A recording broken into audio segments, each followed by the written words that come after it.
கலாத்தியர் அதிகாரம் 4. பின்னும் நான் சொல்லுகிறது என்னவெனில், சுதந்திரவாளியானவன் எல்லாவற்றிற்கும் எஜமானாயிருந்தும் அவன் சிறு பிள்ளையாயிருக்கும் காலமளவும் அவனுக்கும் அடிமையானவனுக்கும் வித்தியாசமில்லை. தகப்பன் குறித்த காலம் வரைக்கும் அவன் காரியக்காரருக்கும் வீட்டு விசாரணைக்காரருக்கும் கீழ்ப்பட்டிருக்கிறான். அப்படியே நாமும் சிறு பிள்ளைகளாயிருந்த காலத்தில் இவ்வுலகத்தின் வழிபாடுகளுக்கு அடிமைப்பட்டவர்களாயிருந்தோம்.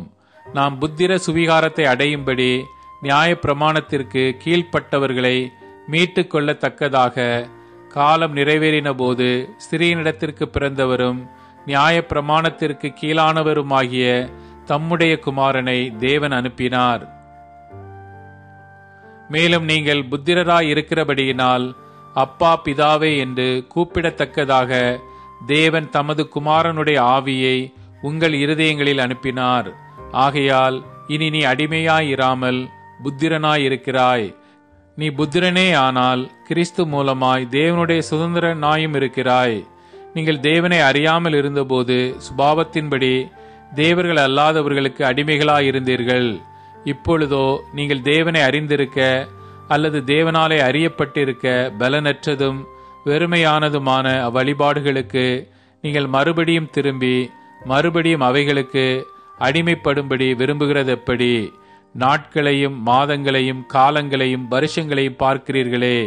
நான் உங்களுக்காக பிரயாசப்பட்டது வீணாய் போயிற்றோ என்று உங்களை குறித்து பயந்திருக்கிறேன்.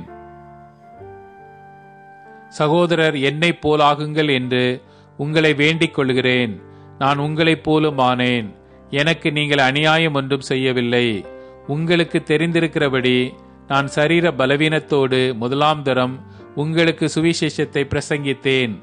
அப்படி இருந்தும் என் சரீரத்தில் உண்டாயிருக்கிற சோதனையை நீங்கள் அசட்டை பண்ணாமலும் அரோசியாமலும் தேவ தூதனைப் போலவும் கிறிஸ்து இயேசுவைப் போலவும் என்னை ஏற்றுக்கொண்டீர்கள்.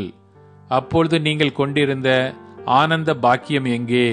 உங்கள் கண்களை பிடுங்கி எனக்கு கொடுக்க கூடுமானால் அப்படியும் செய்திருப்பீர்கள் என்று உங்களுக்கு சாட்சியாயிருக்கிறேன். நான் உங்களுக்கு சத்தியத்தை சொன்னதினாலே உங்களுக்கு சத்துருவானேனோ?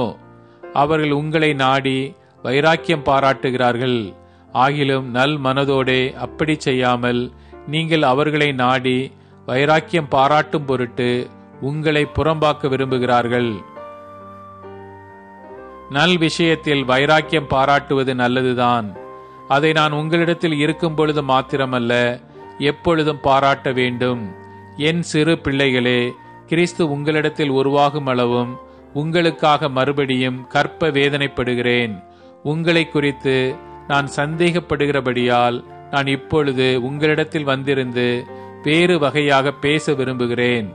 நியாய பிரமாணத்திற்கு கீழ்ப்பட்டிருக்க விரும்புகிற நீங்கள் நியாய பிரமாணம் சொல்லுகிறதை கேட்கவில்லையா? இதை எனக்கு சொல்லுங்கள். ஆபிரகாமுக்கு 2 குமாரர் இருந்தார்கள் என்று எழுதியிருக்கிறது.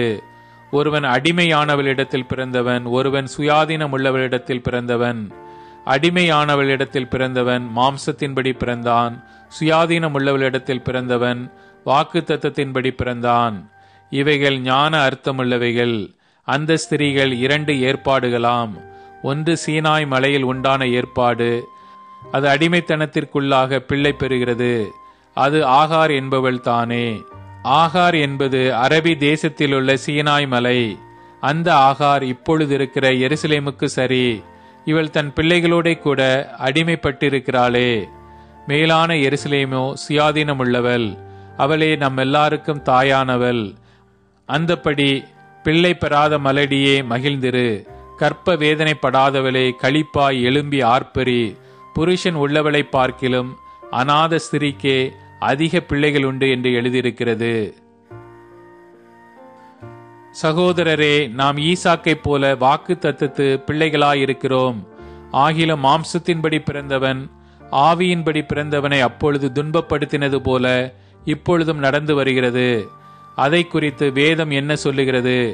அடிமையானவளின் மகன் சுயாதீனம் உள்ளவளுடைய குமாரனோடே சுதந்திரவாளியாய் இருப்பதில்லை. ஆகையால் அடிமையானவளையும் அவளுடைய மகனையும் புறம்பே தள்ளு என்று சொல்லுகிறது. இப்படி இருக்க சகோதரரே, நாம் அடிமையானவளுக்கு பிள்ளைகளாயிராமல் சுயாதீனம் உள்ளவளுக்கே பிள்ளைகளாயிருக்கிறோம்.